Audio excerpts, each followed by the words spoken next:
Hello everyone, this is Andy from the Pixel Pub. I'm here to talk about my top 10 games. 1991.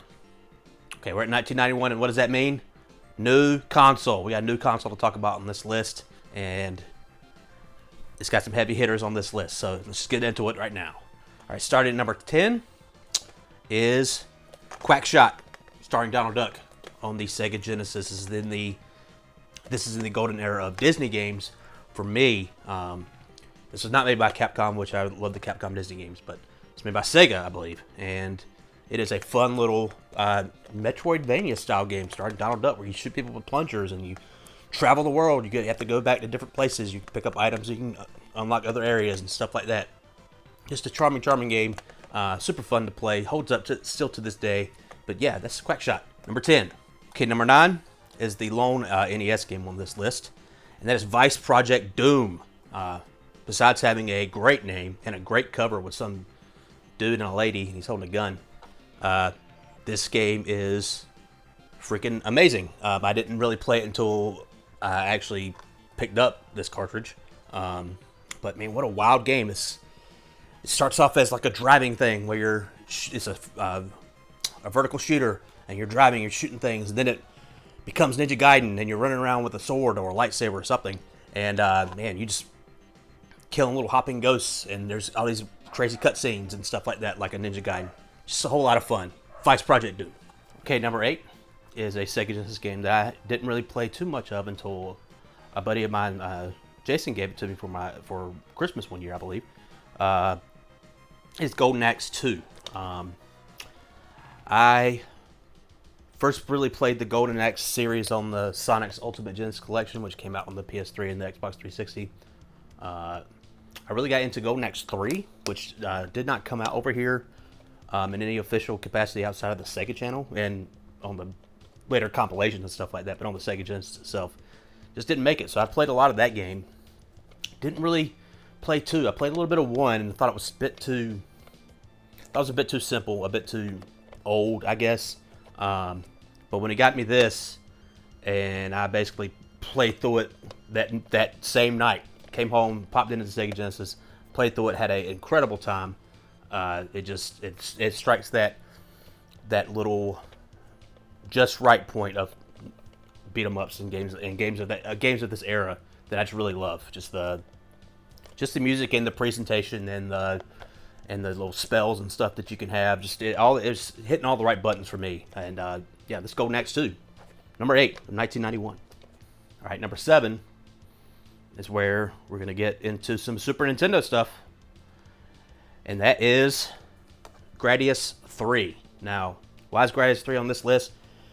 Because it's probably one of the first console shooters I ever played. I know Gradius is an arcade series first and foremost, and the games are ported to consoles, but outside of stuff like Galaga, I didn't really play too many shooters when I was a kid. I didn't have any really for the NES or the Sega Genesis, and I knew they existed, but I just thought that they were, maybe too simple. There's a era of older games that even in my mind today, I don't really want to play, because it's just that's for old people. That's not for me. And I guess I just lumped them all in the same category when I was a kid, until the late 90s, when I discovered emulation, and when I was able to download a bunch of Super Nintendo ROMs, and for some reason I played Gradius 3, and it popped to me. I don't know, it was a whole lot of fun. That and R-Type 3 was a big one that I played a lot of. But Gradius 3 was the first one. In my mind, is the first horizontal shooter of this nature that I ever played, and that's why it's on this list. It has so much nostalgia value. It's not the best version of Gradius 3. Super Nintendo, not really known for its shooters. There's a handful that are really, really good, but the slowdown and stuff just really kind of brings the game down. But for me, when I think about this game, I just think about the fun times I had with it, playing on an old PC screen. But yeah, it's Gradius 3. Okay, number 6 is also a game that I didn't really play too much of until I was an adult. When I had saw Jeff Gerstmann and Drew Scanlon playing it on Giant Bomb I was like, man, this game is nothing like I thought it was going to be, because I only had really any sort of interaction with the sequel. I never really messed around with the first one or saw it, and that's Toe Jam and Earl.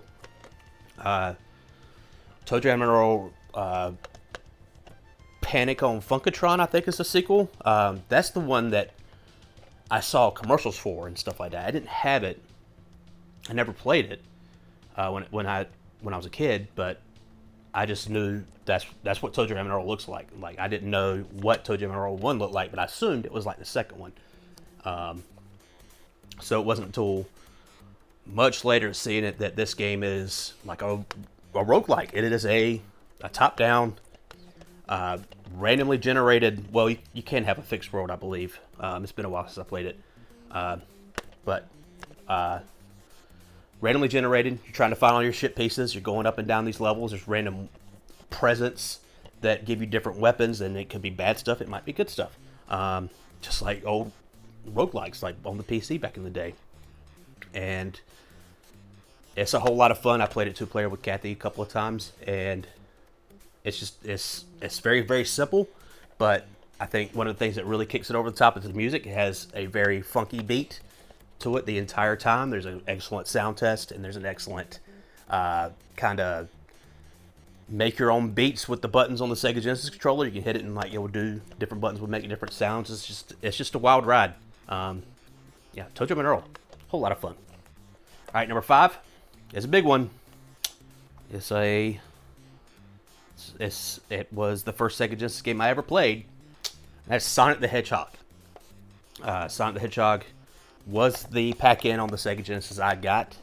I'm going to tell this story about my Sega Genesis and kind of how I got it, and it's going to kind of loop into with the rest of the games, one of the games on the list here later.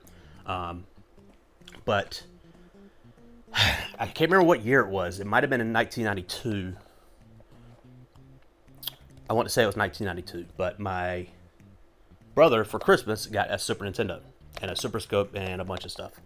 My brother's much older than me, and I was very young, and I threw a fit, and I was very angry that he got the Super Nintendo, and I said, just out of, I don't know, spite or just being a little, shitty kid, that there better be a Sega Genesis for Christmas for me in the morning, because me and my family still to this day, we open our presents up on Christmas Eve. And we did it then, too, back then. And next morning, no Sega Genesis, but I only remember the night, the Christmas Eve night that it happened. So I don't think I had a big meltdown the next day. I think I just said it, and it kind of, that was it. I was probably very happy with what I got the next day, because my mom still to this day spoils me, and she definitely did back then. But come my birthday's in May of the next year, I got a Sega Genesis, and I got Sonic the Hedgehog was in it, and I got X-Men, and I got Captain America and the Avengers. Those are my 3 first Sega Genesis games. And there was also a well, I probably should wait to tell that story later. Anyway, but yes, Sonic the Hedgehog was the first Sega Genesis game I ever played. It's still one of my favorite Sonic games. There's not many that I like. There's out of the whole pantheon to 30 years of Sonic or whatever. It's definitely in the top, 3.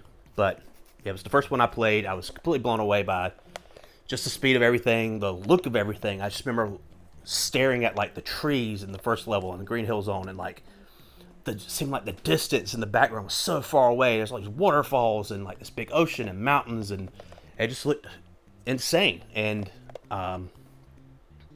it's still one of those games that I still remember the level select code and can go right to the end and beat the final boss in like a minute, because he's stupid easy. But yeah, it's just great music, great graphics. It defined the Sega Genesis for me, and I became a Sonic fan.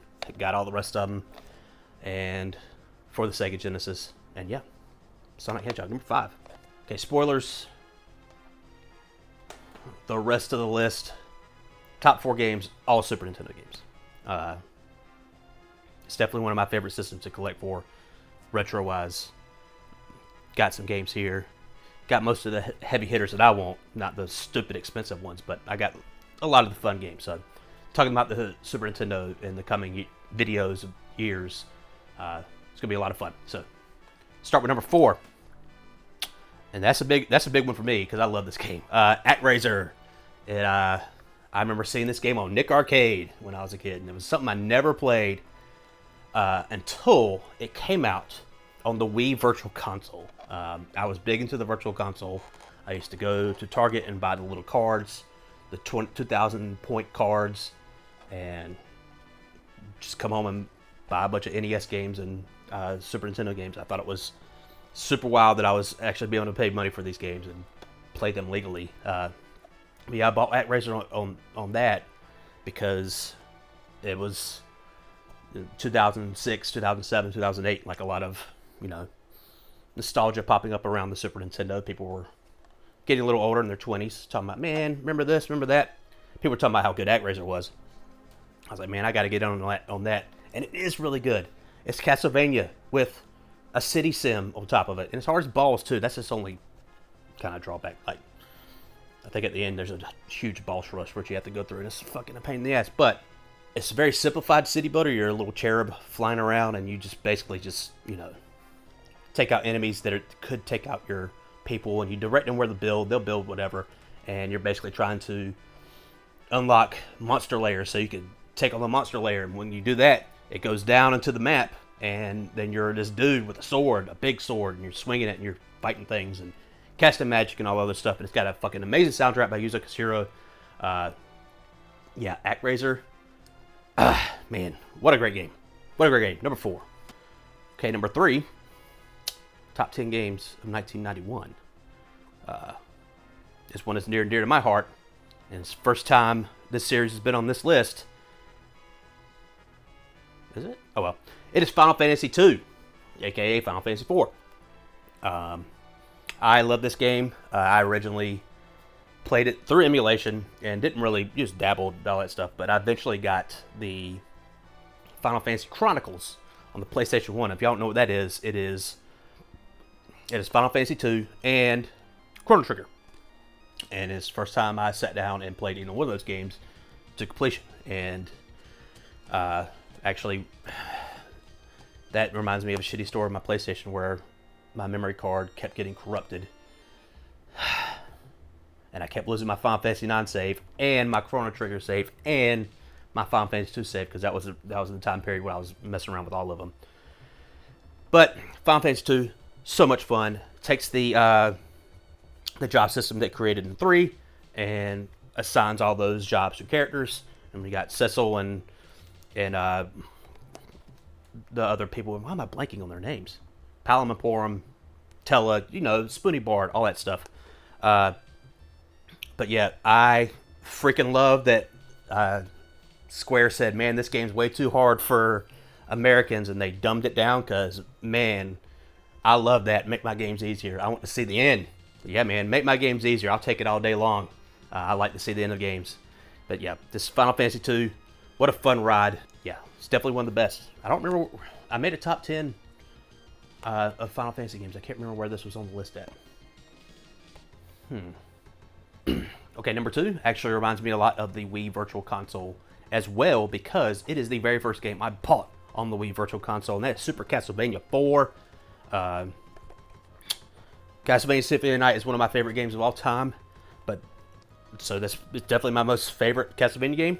This one's right up there. This is number 2 right here.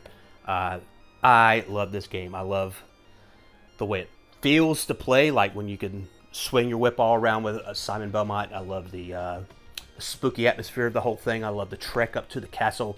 I love the music. Love the music. I have the soundtrack on vinyl. It's definitely one of the best soundtracks of all time. Just, they did a lot of crazy stuff that you wouldn't expect on a Super Nintendo sound chip, I guess. I don't know, for being it so early, it's all these different weird compositions. It's amazing. But the game itself, also super amazing. I first played it via emulation. I didn't play really the first Castlevania game I ever played was Symphony of the Night. That's the first one I bought with my own money and played. I played like the first one at like friends' houses and stuff like that. But yeah, when I did get into Symphony of the Night super hard, and I started looking at I was like, okay, what's up with this franchise? What can I play now? And was able to download Super Castlevania 4 and just had a honking good time with it. I don't know. It's one of those games that just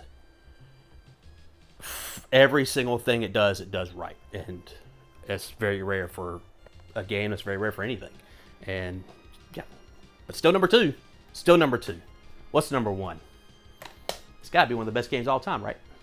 Down to number one, and I'm going to hit y'all with a flawless gem here, and that is Super Mario World, the launch game, the pack-in for the Super Nintendo. It is my favorite Mario game. It is.